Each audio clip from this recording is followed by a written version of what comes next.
In the deep forest, where the trees rose higher than the clouds, the first of the giant porcupines awoke. Its body was as long as a small house, and its quills glimmered like crystal spires. It lifted its head, and the forest trembled at the sound, as if the earth recognized an old friend. It was the day the great journey began. Giant porcupines awoke only once every decade to see if the world they once guarded still existed. The other giants slowly emerged from their hiding places.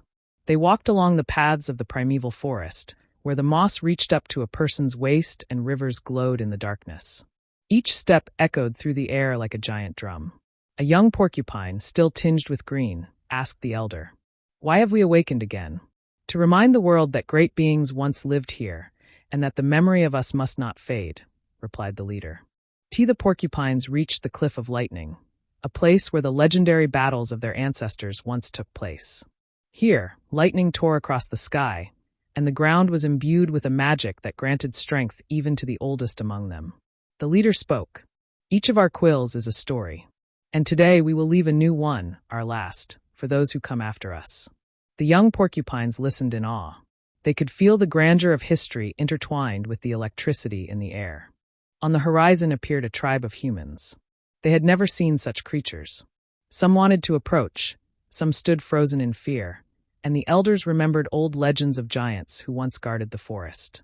The young porcupine stepped closer, not hiding its quills. The humans fell silent.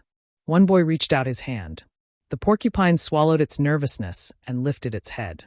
The quills on its back glimmered, but it did not attack. The herd moved onward, toward the crystal lakes, a place where the water was as clear as glass and the bottom glowed with luminescent stones. The porcupines drank, and each sip echoed like the chime of crystal. "The water remembers us," said the elder porcupine, "and we remember it." The young ones gazed at their reflections in the water.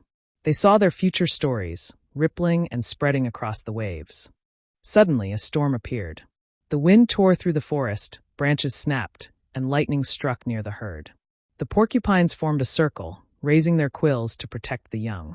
This was their final battle, not against humans nor other animals, but against nature itself, which was changing and demanding adaptation. Suddenly, a storm appeared. The wind tore through the forest, branches snapped, and lightning struck near the herd. The porcupines formed a circle, raising their quills to protect the young. This was their final battle, not against humans nor other animals, but against nature itself, which was changing and demanding adaptation. Suddenly, a storm appeared. The wind tore through the forest, branches snapped, and lightning struck near the herd. The porcupines formed a circle, raising their quills to protect the young. This was their final battle, not against humans nor other animals, but against nature itself, which was changing and demanding adaptation. When night fell, the porcupines vanished into the mist, leaving only footprints that glowed in the moonlight. The humans watched into the darkness, feeling both sorrow and grandeur.